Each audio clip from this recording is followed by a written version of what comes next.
Fala pessoal, como é que vocês estão? O vídeo de hoje, como vocês viram no momento que vocês clicaram, é sobre a diferença entre as ferramentas pagas e as ferramentas grátis que a gente pode usar, tanto quando a gente vai criar uma empresa ou no dia a dia do trabalho de uma agência. E aqui nesse vídeo eu vou trazer uma experiência, ou melhor, as experiências que eu tenho com esse tipo de ferramentas. Algumas ferramentas grátis que eu já usei que me resolveram a vida, outras que não foram boas, outras ferramentas pagas que eu já usei e resolveram, e outras que no final das contas não valeram investimento. Então é sobre isso. Lembrando que a gente está numa série de 30 vídeos, cada vídeo um diferente do outro, onde o objetivo deles é a mesma coisa: ensinar você a criar uma agência, seja ela de publicidade, seja uma agência onde você vai vender fotografia, seja uma agência onde você vai cobrir casamentos, enfim, existem diversos tipos de agências diferentes, todos obviamente dentro da área da comunicação. Então vamos lá, eu vou citar algumas ferramentas que eu já usei aqui, o que elas fazem, e eu vou citar para vocês o que aconteceu, né, o que deu certo nelas, o que não deu, onde que eu achei as ferramentas, para vocês entenderem a diferença. E eu vou pegar essas ferramentas e eu vou compará-las, ok? Por que eu vou compará-las? Porque é mais fácil você entender as ferramentas que são do mesmo segmento ou que têm o mesmo objetivo, então isso vai acabar dando uma noção um pouco mais clara para o vídeo. Vamos começar com uma das clássicas, que se usa muito para edição, em um nível mais alto profissional, e uma mais basic, que é muito comum atualmente, mas antigamente não existia, que são as ferramentas de vídeo, como a edição que você pode fazer no Adobe Premiere, em comparação com a edição que você pode fazer no CapCut. Mas antes disso, vamos voltar a 10 anos atrás. Há 10 anos atrás, lembra, a gente tinha uma competição muito grande entre o Adobe, entre algumas outras ferramentas, mas basicamente era Premiere e CapCut. CapCut não, desculpa, Premiere e o Final Cut, que era a ferramenta que a Apple tinha. Elas tinham similaridades ali para edição, claro, tem algumas outras que surgiam no meio do caminho, como o Sony Vegas, etc, mas eu vou comparar essas duas lá atrás. E elas eram muito de feeling, muito do que você queria. Já a comparação que a gente tem hoje, é uma comparação que ela está muito mais ligada à utilidade dessa ferramenta. Então vamos pegar o exemplo do Adobe Premiere. Putz, ela é super completa. Para uma ferramenta desse nível, você consegue fazer uma edição super profissional. Porém, ela é pouco acessível para quem quer fazer algo mais basic, entendeu? Enquanto, por exemplo, o CapCut, que seria um concorrente direto, é uma ferramenta que é muito mais acessível e ela proporciona que você consiga editar de maneira mais rápida. Qual que é a diferença? Já que a gente tem uma versão paga, né, somente do Adobe Premiere, e você tem uma versão gratuita bem extensa e opções pagas dentro do CapCut. A primeira diferença, eu acredito que é uma questão de propósito. Quando você vai para uma agência profissional de alto nível, cara, esquece de utilizar uma ferramenta como o CapCut. Ela basicamente nasceu de um aplicativo, então ela é super resumida, ela não vai ter a qualidade e a profundidade que você precisa para fazer um comercial, por exemplo, de um banco, um comercial de um automóvel.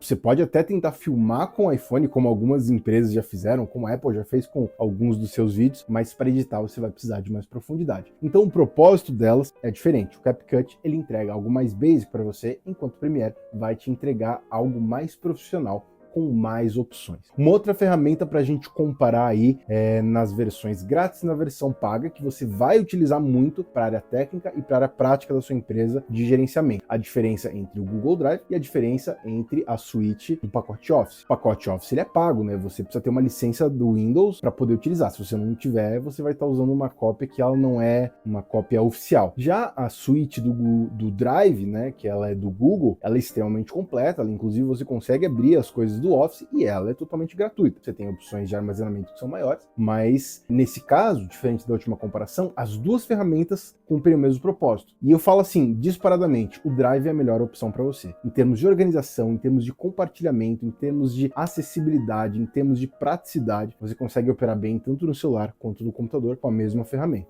Entre essas ferramentas, nesse caso, eu escolheria a do Google Drive. Para a ferramenta de vídeo que eu citei antes, depende do propósito. Se fosse fazer um Reels ou uma trend, com certeza eu iria para o CapCut. Se for fazer, como eu falei, um comercial de um banco ou de um carro, com certeza eu iria para o Premiere. E hoje, inclusive, utilizo as duas para criação de conteúdo aqui do canal e também do Instagram. Vamos pensar em uma outra ferramenta, e essa ferramenta ela vai um pouquinho além, que é as ferramentas de bancos de imagem, bancos de vídeo, bancos de música. Uma ferramenta grátis, que é o Pexels, você consegue retirar muita imagem de lá. Uma ferramenta paga, que é o Elements, onde você também consegue tirar muita coisa de lá. E um outro tipo de ferramenta alternativa, que é de inteligência artificial, não sei se vocês conhecem, mas existem ferramentas de inteligência artificial que você consegue criar as imagens, não só jogar ali que eu quero uma imagem de um jato, mas eu consigo personalizar essa imagem. Uma das ferramentas é o Midjourney, onde você digita ali um prompt, né, estilo ChatGPT, e aí você tem essa imagem com uma alta qualidade, com uma fidelidade incrível. São 3 ferramentas diferentes. O Envato Elements é pago, o Midjourney também é pago e o Pexels é gratuito. Nesse caso, são bem similares os propósitos, mas aí você tem uma diferença de qualidade muito grande. No Midjourney você tem muita personalização, isso é muito bom, isso acaba te dando muitas opções. No Elements você tem muita qualidade, e eles também têm uma ferramenta agora parecida com o Midjourney de criação de inteligência artificial. Já no Pexels você também tem qualidade, mas é mais restrito, tanto que eles têm uma opção paga também. Então você acaba ficando um pouco mais refém do que tem ali, e isso acaba diminuindo as suas possibilidades criativas. Pexels, Unsplash e tantos outros, ou até o Google, onde você consegue utilizar imagens gratuitas lá. Olha como é que tem uma diferença não só na questão de preço, na questão de utilidade, na questão de profundidade.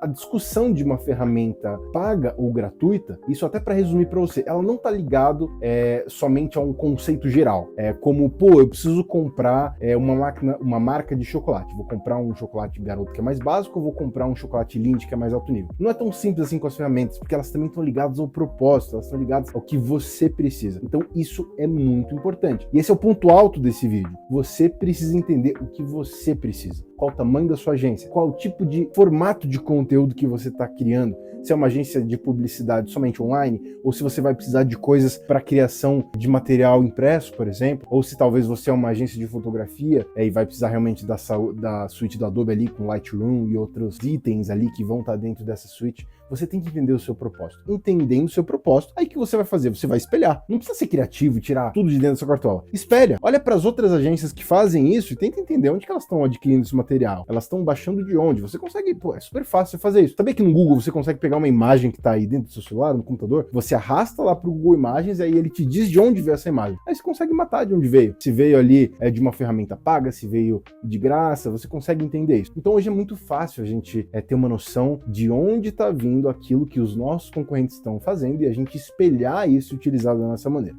Mas, em resumo, se você está começando, você tem que começar com as ferramentas grátis. Essas ferramentas gratuitas, elas vão ajudar você a executar muito bem. E essas ferramentas gratuitas, elas não vão deixar você preso em, sei lá, ganhei 3 mil reais em um projeto para fazer. Putz, desses 3 mil reais, gastei quase metade em ferramenta. Pô, é impraticável. Eu defendo, e até falei em algum vídeo aqui, né, sobre esse aspecto, sobre você dedicar ali, fazer uma divisão financeira e incluir os seus gastos de ferramentas. Mas esse gasto ele não pode passar de um percentual muito grande, senão não está fazendo sentido a sua operação. Já chegando no final desse vídeo, obviamente, não menos importante é você entender que tem uma diferença entre as ferramentas que você pode personalizar para você trabalhar e as coisas que são cruciais e necessárias. Por exemplo, você abrir um CNPJ, você ter um computador ou um celular que vai te dar a possibilidade de utilizar e fazer o seu trabalho, isso não chega a ser uma ferramenta, isso é uma necessidade, isso é como se fosse um membro, um braço, uma perna do teu projeto, da sua vida ali como agência. Então, nesse caso, você tem que sempre conseguir o suficiente que tem uma qualidade, senão não adianta. Aí, nesse aspecto, economia à base de porcaria não funciona. Pô, quero começar a produzir conteúdos na internet em vídeo, mas vou comprar um celular que é muito ruinzinho de vídeo, mas ele já vai funcionar. É muito difícil você conseguir fazer isso funcionar. É muito difícil que isso dê certo, entendeu? Isso funciona com um influenciador. Isso vai funcionar com um influenciador. Mas isso para a produção de conteúdo, para o seu posicionamento como uma agência séria, isso é muito difícil. Lembre-se que uma agência ela funciona quando você tem um faturamento que ele é o suficiente para você agregar isso. Esse faturamento não precisa ser muito grande, mas esse faturamento não é você ter um cliente que vai te pagar 100 reais por mês para você trabalhar durante o mês inteiro para ele. Pô, nem fecha a conta, coloca aí 7 clientes, 700 reais por mês, mas olha o tanto que você vai gastar de tempo para isso. É impraticável, por mais que você ache que seria 700 reais a mais no seu bolso, seria muito legal. Da mesma forma, se você imaginar, beleza,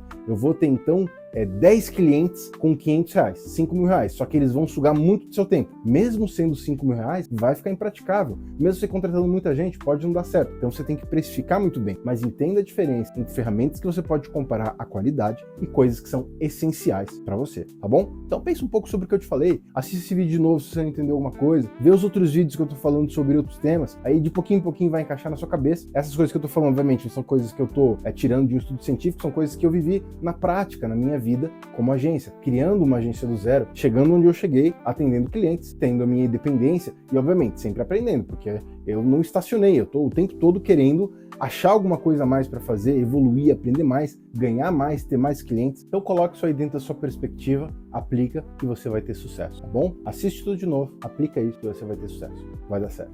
Tamo junto. Até o próximo vídeo.